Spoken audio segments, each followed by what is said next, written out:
지난 주일까지 히브리서 강해를 모두 마쳤습니다. 성경을 다루어 나가다가 이제 또 교리를 또 한번 정리해야 될 순간이 되었습니다. 이번에 여러분과 함께 다루어 나갈 것은 이 웨스민스터 소요리 문답입니다.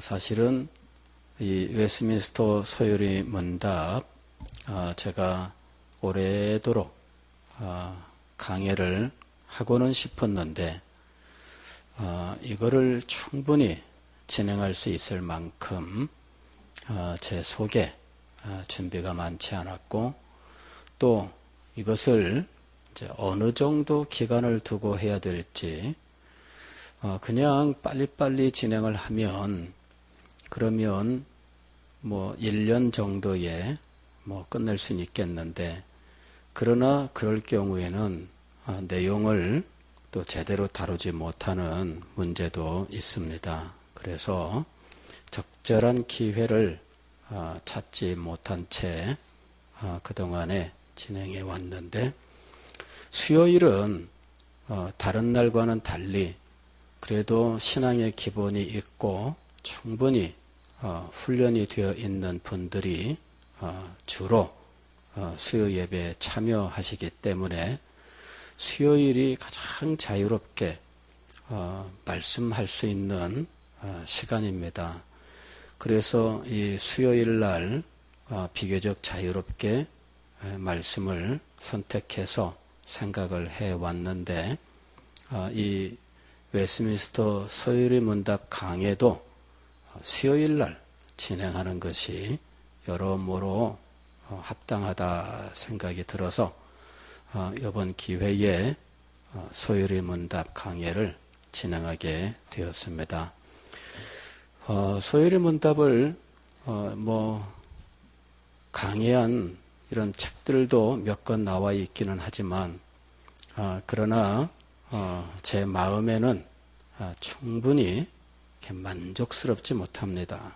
그래서 이 소요리 문답을 제가 강해를 해 나갈 때에 기존의 자료들도 참조는 하겠지만 그러나 주로 제 속에서 그동안 정리되었던 것들이 모두 아마 동원되어서 아마 진행이 될 것으로 생각을 합니다.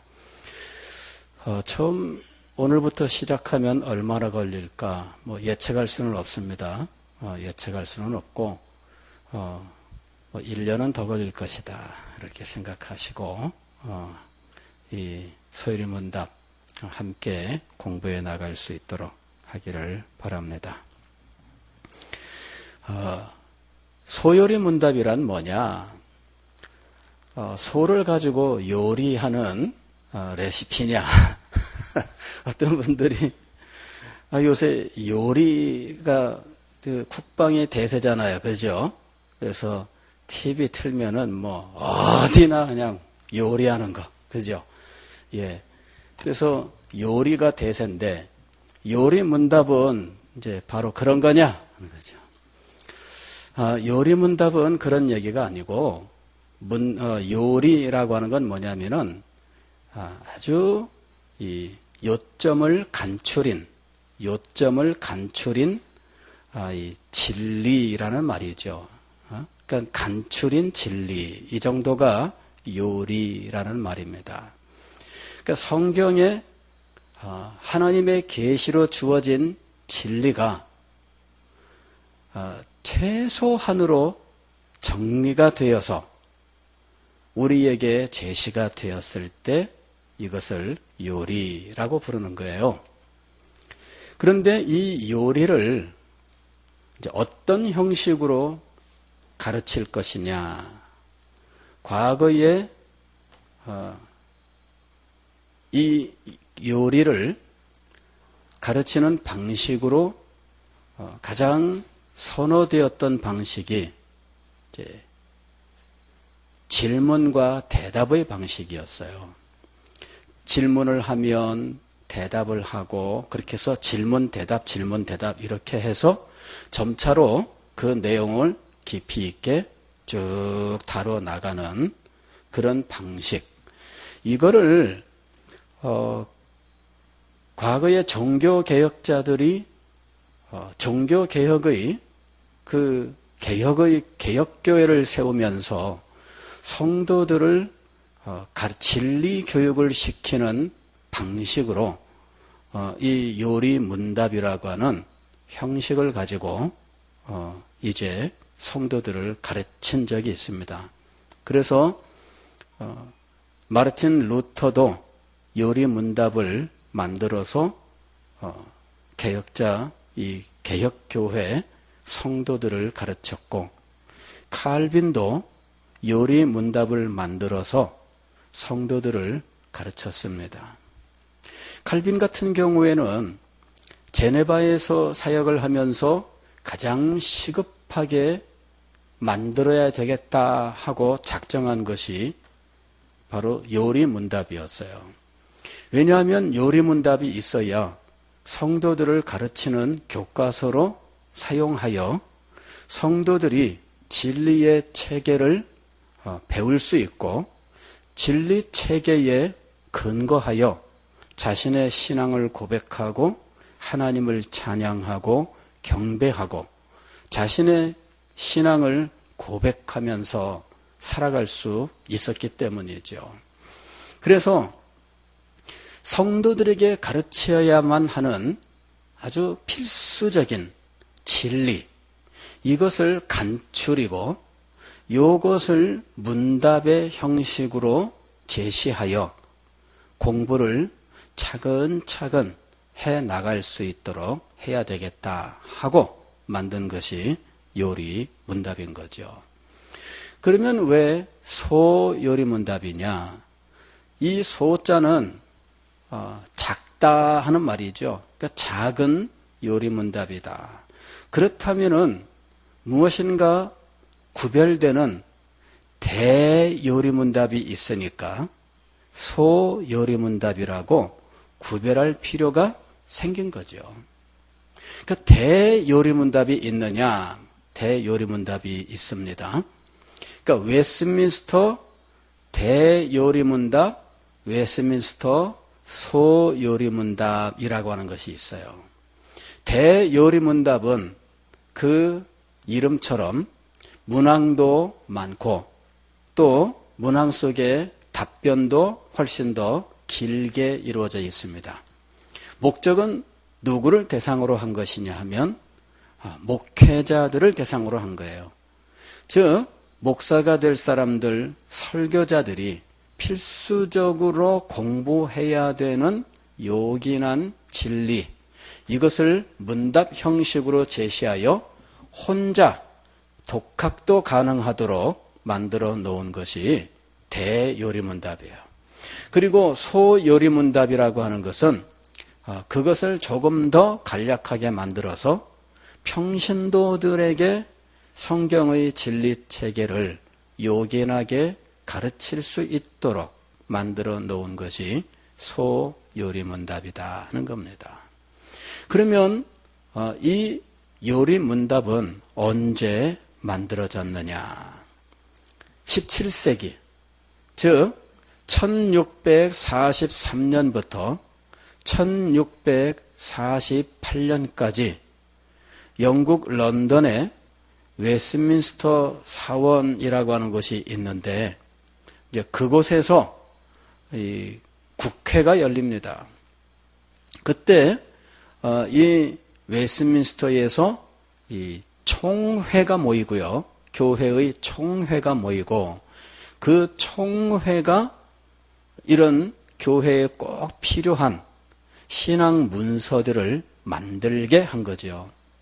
그래서 목사가 121명, 또 평신도가 30명, 스코틀랜드 교회에서 대표 8명, 그 외에 4명의 인물이 함께 총 163명의 총대가 모여서 1648년까지 1064회의 모임을 갖고 교회의 문서들을 만드는데, 거기서 만들어진 문서들은 그 후에 장로교의 표준 문서가 됩니다. 거기서 만들어진 거는 신앙고백서, 웨스민스터 신앙고백서라고 하는 것이 있고요. 그 다음에 대요리문답, 소요리문답, 그 다음에 예배모범, 교회 정치, 요 5가지가 그 웨스민스터 총회에서 이제 만든 문서예요. 그 중에 웨스민스터 신앙고백서와 대요리문답, 소요리문답은 우리 대한예수교 장로회가 이제 한국 땅에 총회로 만들어졌을 때 교회가 교회의 법을 세워야 되는데, 교리적인 법, 예배에 대한 법, 그 다음에 교회 정치의 법, 그 다음에 권쟁의 법, 이런 법들을 세우는데 그것을 교회 헌법이라 부릅니다. 교회 헌법을 만들 때 이 웨스민스터 문서들이 그대로 우리의 헌법 속에 들어와요. 교리는 거의 그대로 들어옵니다. 웨스민스터 신앙고백서와 대요리문답, 소요리문답은 우리 대한예수교 장로회의 표준 교리로서 인정을 하고, 그 다음에 예배 모범과 교회 정치는 이 웨스민스터에서 만들어진 이 문서가 미국으로 가서 미국의 장로교회에서 다듬어지고 정리가 되고, 미국 선교사들이 우리 한국에 선교하러 와서 우리에게 전해준 것을 우리 선교 이 어린 이 장로교회에 맞도록 이것을 잘 다듬어서 이제 헌법에 이것을 한데 묶은 거예요. 그렇게 해서 오늘날 우리 대한예수교 장로회 헌법에는 이 웨스민스터 신앙고백서, 또 대요리문답, 소요리문답이 그대로 들어와 있고요. 그 다음에 예배모범, 예배의 표준이죠. 예배에 대한 법입니다. 그 다음에 교회 정치, 우리가 오늘날 가지고 있는 교회 직분이라든지 당회, 노회, 총회, 이런 모든 재직회, 이런 모든 것들이 다 이 교회 정치, 법 속에 다 들어있어요. 그 다음에 이제 권징, 교회 안에서 이 잘못된 경우에 이제 벌을 줘야 되는 일이 있잖아요. 이제 그런 일들, 또 교회 안에서 분쟁이 있을 때 이런 분쟁들을 어떻게 하게 해야 될지, 이제 이런 것들이 이제 권쟁 조례라고 해서 들어가 있고요. 그 다음에 이제 아직은 선교지로서 교리적인 기반이 충분치 않기 때문에 더 간략하게 교리를 정리한 것을 12신조라 해서 12개의 항목으로 함께 넣어서 대한예수교 장로회 헌법으로 반포하게 되는 거예요. 그리고 몇 차례 개정은 있지만, 그러나 웨스민스터 신앙고백서와 또 대요리문답, 소요리문답, 또 12신조는 변화 없이 지금까지 100년 세월 동안 이제 우리 대한예수교 장로회에 그대로 표준으로 지금 전해져 오고 있는 거예요. 그래서 이것은 우리 성도들이 꼭 배워야만 하는 교회의 신앙 고백입니다. 그런데 그 중에서 성도들에게 교육하기에 가장 적합한 것이 무엇이냐면 이 소요리문답이에요. 그래서 소요리문답은 그동안에도 많은 교회, 많은 교육자들이 중요하게 여기고 성도들에게 이 성경의 진리를 아주 요긴한 것들만 정리해서 가르치기에 아주 훌륭한 교재로 이제 사용해 왔었던 거예요. 자, 그러면 왜 우리가 교리를 이렇게 배워야 하느냐는 거죠. 웨스민스터 신앙 고백서 혹은 대요리 문답, 서요리 문답이 나오게 된 배경은 영국의 종교 개혁이 제대로 이루어지지 않았기 때문이에요.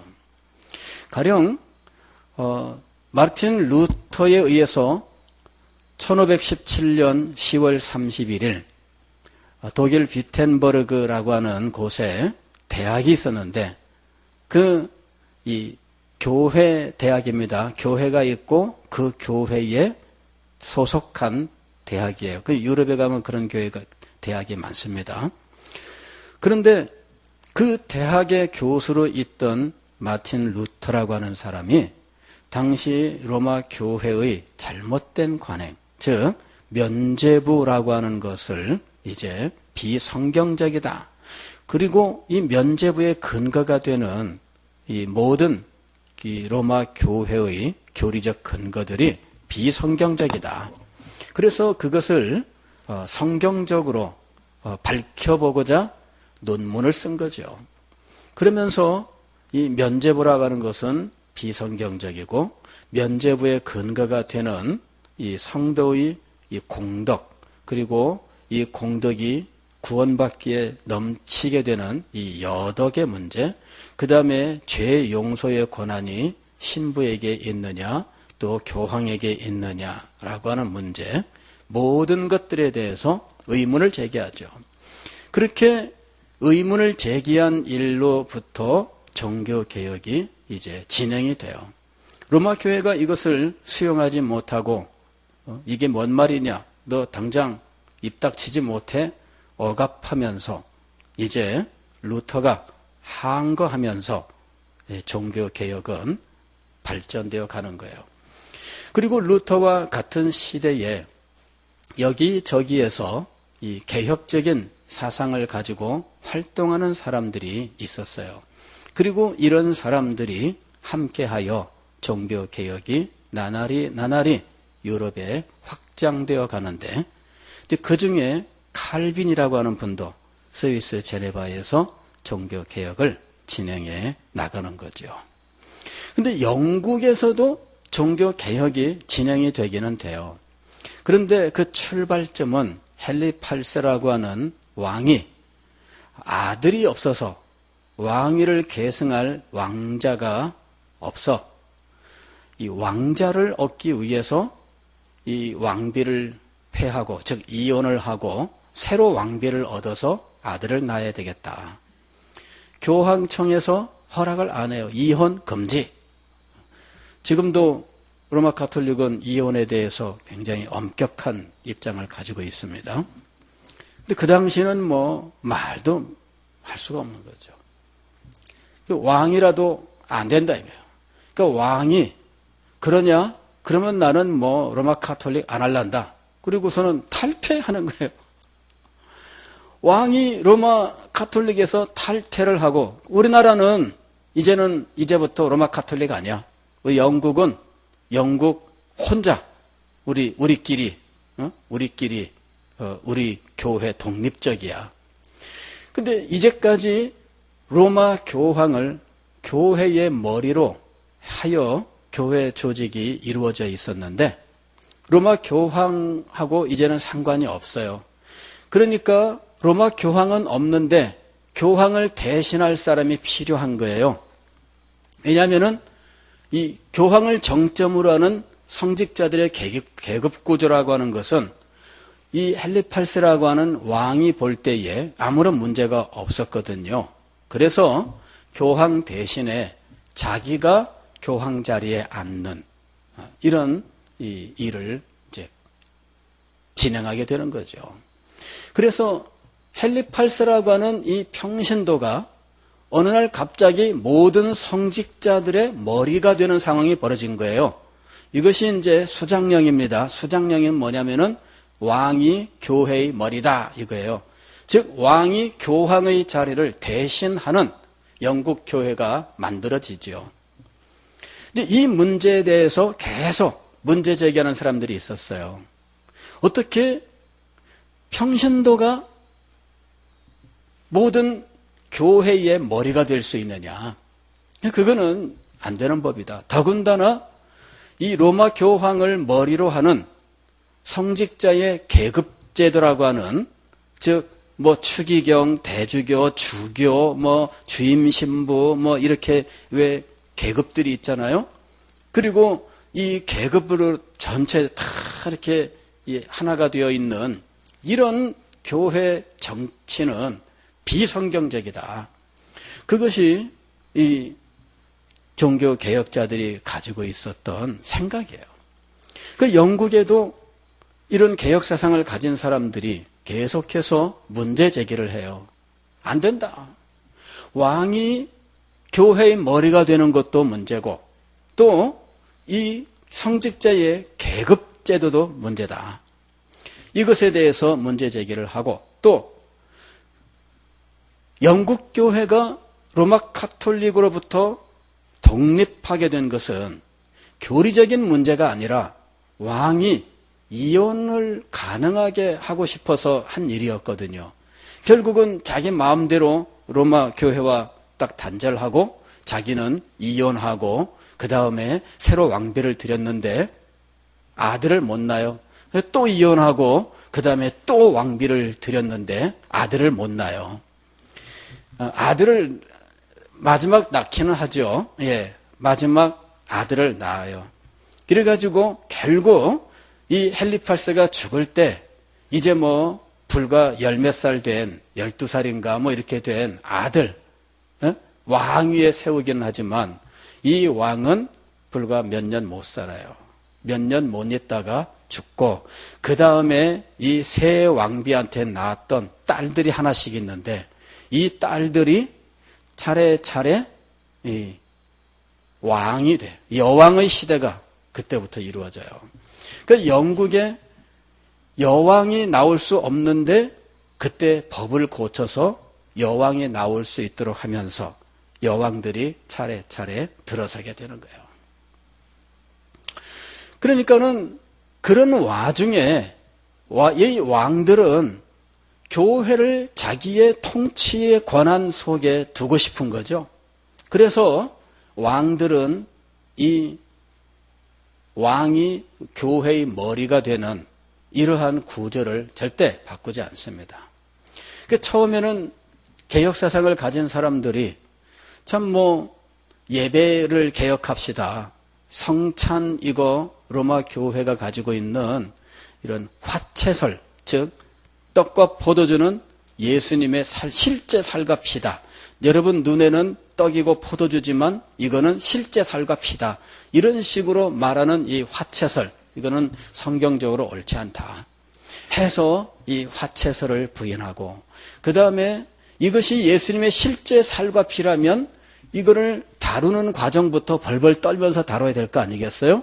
그래서 이것이 우상 숭배화되는 이런 거, 또 떡과 포도주를 평신도들에게는 다 주지 않고 떡만 주고 포도주는 그냥 신부만 자기가 혼자 마시는 이런 식의 이 성찬 방법, 그 다음에 떡을 받을 때에도 앞에 나와서 무릎을 꿇고 받아야 되는 이제 이런 형식, 이런 그 성찬의 형식들을 바꿔야 된다. 성경적으로 합당하게 해야 된다 해서 이제 점차로 교회가 이제 개혁의 길을 가게 되는 거예요. 그러나 결코 양보하지 않았던 것이 뭐냐면은 왕이 교회의 머리가 되는 거죠. 이걸 안 바꿔요. 17세기에 들어와서 영국의 왕이 되는 사람이 이 스코틀랜드의 왕이 영국에 와서 왕이 돼요. 왜냐하면은 헨리 8세의 후손이 아들 하나 딸 둘이 다 왕을 하긴 했는데 죽고, 그 다음에 다 자식이 없어. 그래서 그 왕가는 후손이 없어서 끝이 집니다. 그리고 친척으로 이렇게 반개 혈통으로 스코틀랜드와 혈통관계가 있어서 스코틀랜드의 왕이 여기 와서 영국 왕을 겸해요. 그래서 이 사람이 영국 왕위를 상속해서 왕이 되고 스코틀랜드의 왕위를 여전히 가지고 있어요. 두 군데 왕이 되는 거죠. 나중에 야 이거 번거롭다. 이 왕은 하나인데 몸은 하나인데 나라는 두 개다. 그러니까 우리 하나로 합치자. 이래가지고 스코틀랜드와 영국이 나중에 하나가 돼요. 근데 최근에 독립하자 해서 투표까지 국민투표까지 한 적이 있죠. 스코틀랜드에서 금년에 부결됐지만 이 사람들은 영국하고는 같은 나라가 아니다. 이 의식이 굉장히 강해요. 굉장히 역사가 오래된 거예요. 왕이 영국 왕위를 상속을 받았는데 영국이 더 큰 나라가 되다 보니까 뺏긴 거야. 작은 나라가 왕을. 그래서 이제 그런 그 상황이 벌어져요. 그런데 이 사람이 영국 왕이 되고 보니까 참 좋거든요. 스코틀랜드에 있을 때에는 왕도 교회에 대해서 함부로 못했어요. 왜? 스코틀랜드는 장로교가 국교였어요. 애초에 종교개혁이 스코틀랜드는 따로 이루어졌는데 장로교가 국교였어요. 그런데 영국에 오니까 이거 왕이 교회의 머리고 교회 모든 것은 왕의 손에 있는 거예요. 성직자들의 임명은 왕이 하는 거야. 이러니까는 이게 너무 좋은 거죠. 그래서 이 왕이 이제 이 개혁자들이 요구하는 이 요청을 거부해요. 즉 왕이 교회의 머리가 되는 이 체제를 바꾸려고 하지 않지요. 요 왕이 누구냐 그러면은 제임스 1세라고 하는 사람이에요. 우리가 킹 제임스 버전이라고 하는 영어 성경 얘기 많이 들었죠? 그 왕 때의 영어 성경이 이제 나오는데 이게 킹 제임스 버전이라고 하는 거예요. 이것이 그 왕의 시대에 영어 성경이 나왔기 때문에 그렇게 불러요. 그런데 이 왕의 아들이 누구냐면은 찰스 1세라고 하는 사람이에요. 그런데 이 찰스 1세라고 하는 사람도 여전히 선대로부터 내려오던 이것을 그대로 가지고 있으면서 그 다음에 국가의 왕으로서 국가를 통치해 나가는데 이게 왕실의 경비가 많이 들어가서 빚을 많이 지게 돼요. 그래서 이 빚을 어떻게 해결해야 되나? 이거 빚을 해결하기 위해서 의회에 도움을 좀 요청을 해야 되는데 찰스 1세라고 하는 사람이 한번 의회를 소집했더니 의회에서 말들이 많아. 오늘날도 우리는 국회가 말이 많잖아요. 그러니까는 너무 말이 많다 하고서는 이 찰스 1세가 의회 문 닫아라. 탁 문 닫아. 문을 닫아 놓으니까는 의회가 그럼 왕이 요구하는 그런 그 재정상의 문제는 우리 들어줄 수 없다. 이래가지고 의회와 왕 사이가 불화하게 되는 거예요. 이렇게 불화한 상태와 그 다음에 종교적인 상태가 이제 무르익어서 마침내 1642년에 내전이 발생해요. 왕당파와 의회파 사이에 내전이 발생하는데 이 내전을 우리는 전통적으로 청교도 혁명이라고 불렀던 거예요. 왜냐하면은 이 의회파를 구성하는 사람들이 청교도 신앙을 가진 개혁파들이었거든요. 그래서 이 청교도 신앙을 가진 개혁파들이 크롬웰이라고 하는 사람을 대장으로 세워서 왕당파와 전쟁을 벌이는데 결국은 왕당파를 물리치고 승리하게 됩니다. 그래서 청교도 혁명이 성공을 하게 되고 그리고 크롬웰이라고 하는 사람이 찰스 1세 왕을 이제 교수형에 처하여 죽이고 그 다음에 이 크롬웰이 소위 오늘날로 치면은 대통령과 같은 이제 호국경이라고 하는 이런 직위에 취임을 하게 돼요. 그때 진행했었던 이 총회가 웨스트민스터 총회입니다. 그러니까 왕당파들이 밀리고 그때 의회파가 의회를 장악하고 그리고 이 의회파가 웨스트민스터 총회를 허락을 하고 웨스트민스터 총회에서 이런 문서들을 만들어서 이제 신앙의 표준을 세우도록 했던 거예요.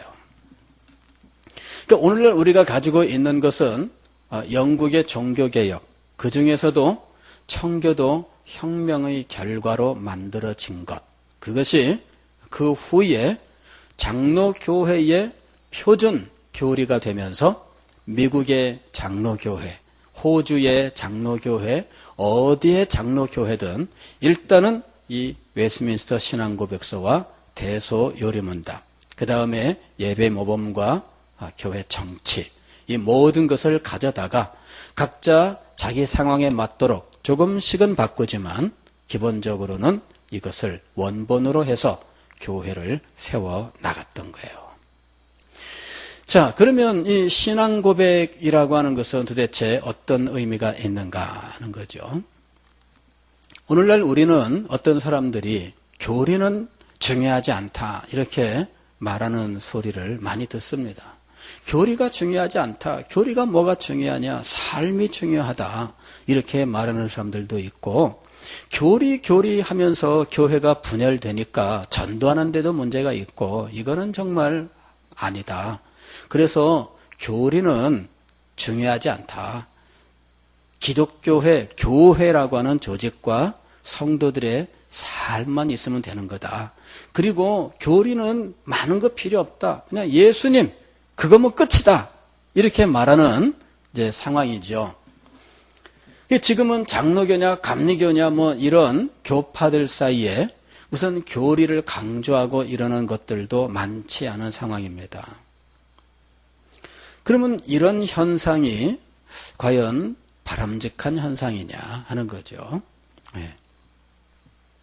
답을 말씀을 드리면 바람직한 현상이 아닙니다. 자, 오늘 우리가 마태복음 16장 16절의 말씀을 읽었습니다. 여기 보면은 베드로가 예수 그리스도가 누구신지에 대하여 고백하는 장면이 나오죠.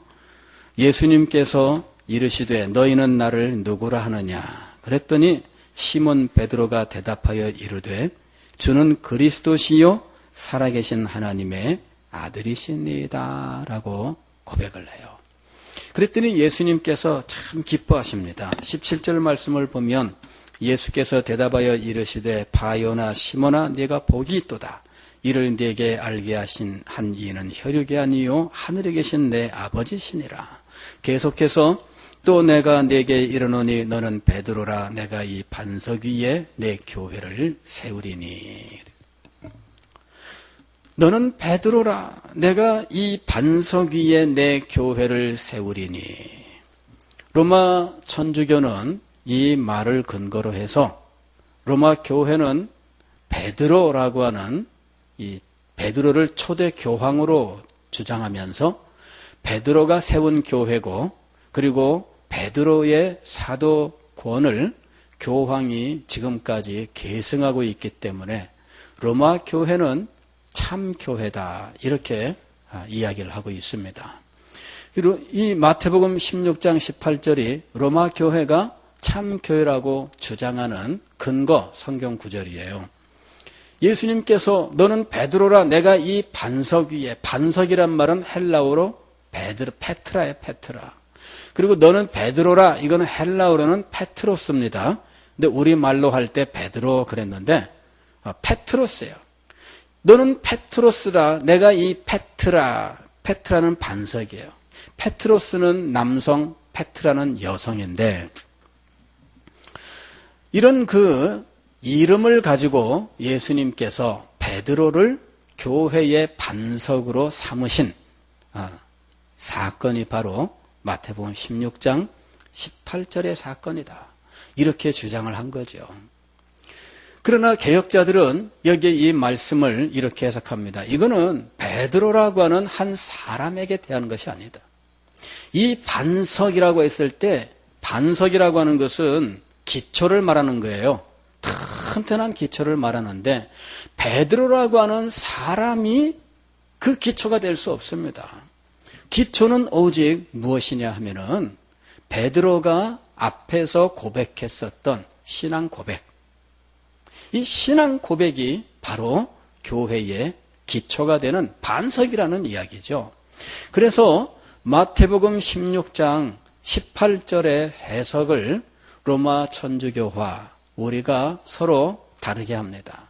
로마 천주교는 이 반석은 베드로를 말하는 거야. 그래서 베드로가 음부의 열쇠를 가지고 또 천국의 열쇠를 가지고 그리고는 이 열쇠를 가지고는 마음대로 하는 거예요. 열쇠 가진 사람이 어디든 열고 들어가잖아요. 베드로가 천국 열쇠를 쥐고 있으니까 누구 천국에 들어가려고 하면은 누가 판단을 내리는 거예요? 베드로가 판단 내리는 거죠. 베드로가 척 보고 김세명 천국에 들여보내줄까요? 말까요? 예, 베드로 마음입니다. 그런데 그 고난을 오늘날 누가 가지고 있다고요? 교황이 가지고 있는 거예요. 베드로의 후손이라는 거지, 교황이. 근데 개혁자들은 그렇지 않다. 이 반석은 베드로의 신앙 고백을 말하는 것이고 이 신앙 고백이 교회의 기초다. 후에 사도 바울이 너희는 사도들과 선지자들의 터 위에 지으심을 받은 바라. 이렇게 얘기합니다. 교회를 이야기하면서 너희는 누구의 터 위에? 사도들과 선지자들의 터 위에. 이럴 때 사도들과 선지자라고 하는 사람 위에 세웠다는 이야기가 아니라 사도들과 선지자들이 가르친 진리 위에 세웠다는 이야기입니다. 즉 사도들과 선지자들의 가르침, 그들의 진리, 그들이 가르친 진리가 교회의 터전인데 그 최초의 모습이 바로 마태복음 16장 16절인 거예요. 주는 그리스도시요 살아계신 하나님의 아들입니다. 바로 이것이 무엇이냐 그러면은 신앙 고백이면서 바로 이것이 교리라고 하는 거예요. 이게 바로 교리입니다. 최초의 교리는 오늘날처럼 이렇게 조직화되어 있지 않습니다. 최초의 교리는 하나의 문장으로 이루어져요. 주는 그리스도시요 살아계신 하나님의 아들입니다 라고 하는 이러한 문장으로 이루어집니다. 이것을 조항이라고 부르는 거예요. 조항. 이것이 신앙 조항입니다. 처음에는 이 신앙 조항이 몇 개 되지 않아요. 처음에는 몇 개 되지 않습니다. 그러나 시간이 흘러가면서 성도들이 많아지고 이 성도들을 가르칠 필요가 생기면서 신앙 조항들이 하나하나 정리가 되고 모아지고 정리가 되기 시작을 하는 거예요. 그러면 이 신앙 조항은 어떻게 만들어지느냐? 우리 모든 개인들은 개인적으로 신앙 조항을 만들고 있습니다. 가령 이런 거예요. 우리가 성경을 읽으면 성경을 읽을 때 우리 나름대로 그렇구나 하고 나름대로 깨닫는 것이 있어요. 가령 이 마태복음 16장에 이 성경을 읽었어요. 그러면 우리들이 깨달음을 얻습니다. 예수님은 그리스도이시며 살아계신 하나님의 아들이구나. 이런 식으로 깨닫는 거예요. 성경을 읽으면서 구약 성경을 읽으면서도 나름대로 우리가 어떻게 하냐면은 하나님은 전능하신 분이시구나. 그렇게 깨닫는 거죠. 가령 창세기 1장 1절 이하의 창조에 대한 말씀을 읽으면 우리들이 어떤 깨달음을 얻어요? 하나님이 이 세상을 창조하셨구나. 그렇게 우리가 깨달음을 얻습니다. 이것이 신앙 조항입니다. 이것이 우리가 성경을 읽을 때 이것들이 그냥 성경은 어떤 신앙 조항으로 이루어져 있지 않습니다. 역사라든지 시라든지 편지라든지 이런 형식으로 되어 있어요.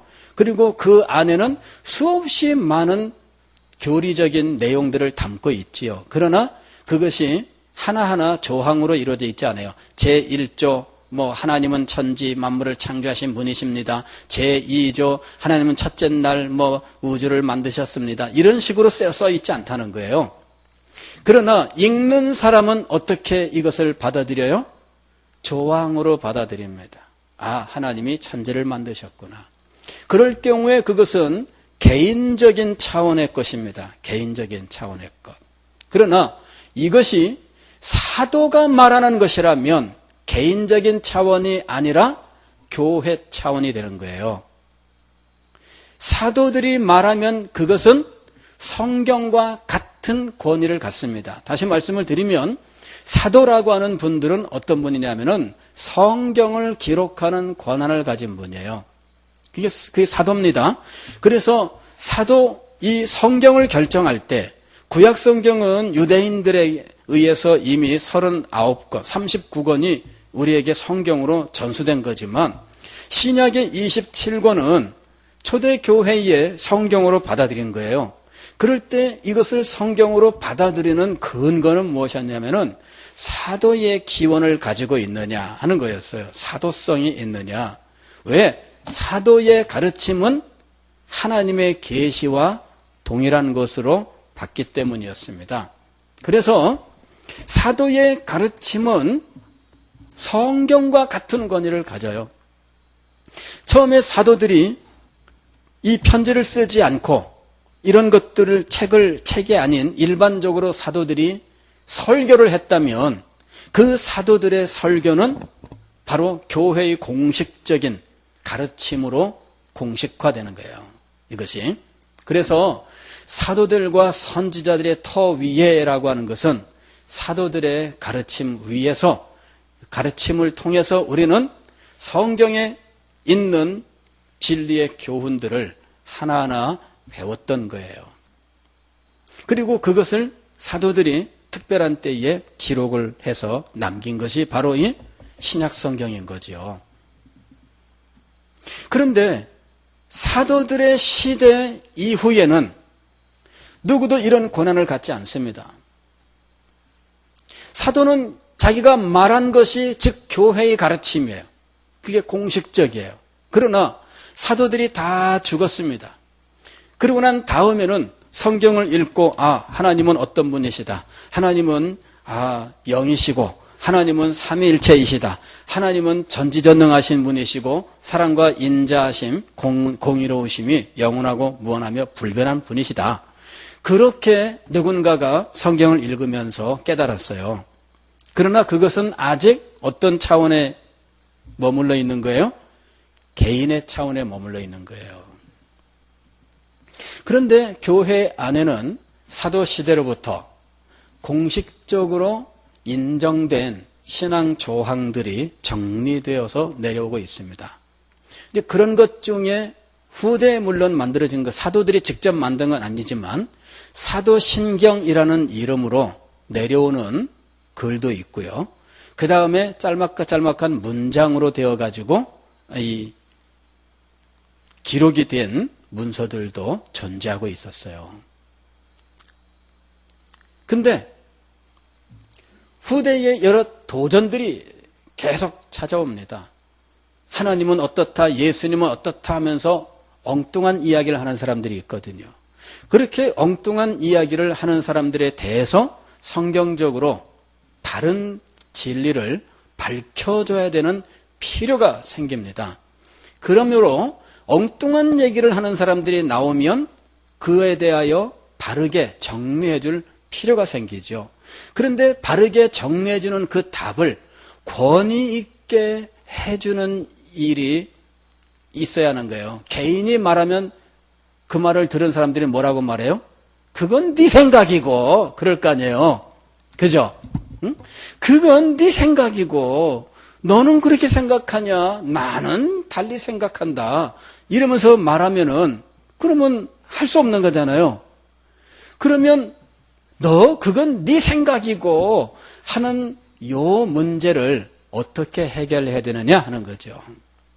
그거를 해결하는 방식이 교회 회의, 즉 공의회라고 하는 거예요. 즉 교회가 총회로 모이는 거예요. 총회로 대표자들을 보내서 총회를 구성하고 그 총회에서 결정을 보는 거예요. 그리고 총회에서 결정을 보면 그것이 교회 전체의 결정으로 받아들이기로 하는 거죠. 그렇게 해서 교회의 교리적인 잘못된 주장들이 제기될 때마다 총회가 모여서 그 문제를 결정하는 일이 있었습니다. 그렇게 해서 최초로 모였던 게 AD 325년 니케아 종교회의를 처음으로 해서 이런 종교회의들이 이제 교리적인 분쟁을 해결을 해요. 그렇게 해서 삼위일체 교리도 확정이 되고 예수 그리스도의 양성교리도 확정이 되고 그러면서 고대에 이 교회회의를 통해서 성경의 범위, 그 다음에 이 신론, 기독론 이런 문제들이 이제 확정되는 거예요. 그리고 이때 확정된 교리들은 그 후에 교회들이 그대로 받아들이면서 공통적인 신앙의 고백이 되었다 하는 거죠. 그게 이제 교리라고 하는 거예요. 그게 바로 처음에는 누구든지 다 교리를 가지고 있습니다. 개인적인 차원에서 교리를 다 가지고 있습니다. 여러분들이 성경을 읽을 때 여러분들 속에는 나름대로 이렇구나 하는 교리가 형성돼요. 단지 그거는 여러분 속에 그냥 있을 뿐이에요. 그러나 이 여러분이 성경을 읽으면서 갖게 된 이 교리는 아직 개인적인 겁니다. 개인적인 거. 이 개인적인 것이 교회 전체의 것이 되게 하는 일, 이것이 바로 사도들의 시대에는 사도들로부터 비롯된 이루어진 일이었고요. 사도들이 죽고 난 이후에는 교회 회의, 즉 총회에서 그런 일들이 이루어진 거예요. 그리고 나중에는 교황이 그것을 결정하는 권한을 갖게 돼요. 지금도 로마 교회는 교황이 최종 결정권을 갖고 있습니다. 교리적인 문제까지도. 그러나 종교개혁 이후에 이 개신교는 그 교리적 표준을 어디에 두고 있느냐? 교회, 총회에 두고 있는 거예요. 총회에. 그래서 총회가 교리적인 표준을 정하고 그 교리적 표준을 근거로 해서 모든 성도들이 이 진리를 배우고 익히고 신앙을 고백하게 되어 있는 것입니다. 근데 그러한 그 문서를 웨스민스터 총회에서 만들었던 거예요. 그리고 그 총회에서 만든 이 신앙 고백서, 그리고 설교자를 교육하기 위한 대요리문답, 또 평신도들을 교육하기 위한 소요리문답, 이것이 오늘날까지 우리 대한예수교 장로회의 교리의 표준으로 그대로 우리에게 전수되고 있는 거예요. 그러니까 우리 총회가 대한민국의 대한예수교 장로회라고 하는 이 총회, 즉 하나의 교회가 설립될 때 이 교회는 교리적 표준을 제시함으로 이 교회가 세워지는 겁니다. 교리적 표준을 제시하지 않고 교회부터 세우는 일은 없습니다. 그게 아니에요. 즉 선교사들이 와서 전도하고 그렇게 해서 이제 성도들이 생겨나기는 하지만 그러나 아직까지는 정식 교회가 아니에요. 정식 교회가 아니에요. 그런데 여기에 정식 교회를 만들면 어떻게 된다고요? 교리적 표준을 세워서 그 위에 교회를 세우게 되어 있는 거예요. 그래서 우리 대한예수교 장로회는 웨스민스터 신앙고백서, 대요리문답, 소요리문답을 교리의 표준으로 삼고, 즉 대한예수교 장로회의 반석으로 삼고, 성도들을 교육하거나 혹은 목회자나 신학교 교수들이 신학적으로 잘못될 때 그것을 지적하고 바르게 할 수 있는 기준으로 이 웨스민스터 신앙고백서와 대요리문답, 소요리문답을 세워놓은 거예요. 그래서 우리들이 이 소요리문답을 배운다라고 하는 것은 우리 대한예수교 장로회의 교리적인 표준 혹은 교회의 반석이 되는 이 교리를 배운다 하는 의미도 있고요. 그 다음에 고대로부터 이것이 성경적으로 확립된 교리다라고 믿어왔었던 것들, 그것을 우리가 역사적으로 함께 고백하면서 사도들의 시대까지 거슬러 올라가는 역사적인 개혁 신앙을 우리들이 배우고 또 그 신앙을 고백하고 그 신앙을 세워나갈 수 있게 되는 것이다 하는 거예요. 그래서 이 웨스트민스터 소요리문답을 공부하는 일은 아주 중요한 의미를 가지고 있는 것입니다. 다음 주부터 여러분에게 1문부터 하나하나 이 소요리문답을 이제 강의를 해나갈 텐데, 여러분들에게 소요리문답 책자를 나눠드리도록 하겠습니다. 그렇게 해서 이 책자를 소지하고 다니시면서 공부할 때는 펼쳐서 공부할 수 있도록 이렇게 해주시기를 바랍니다. 기도하겠습니다.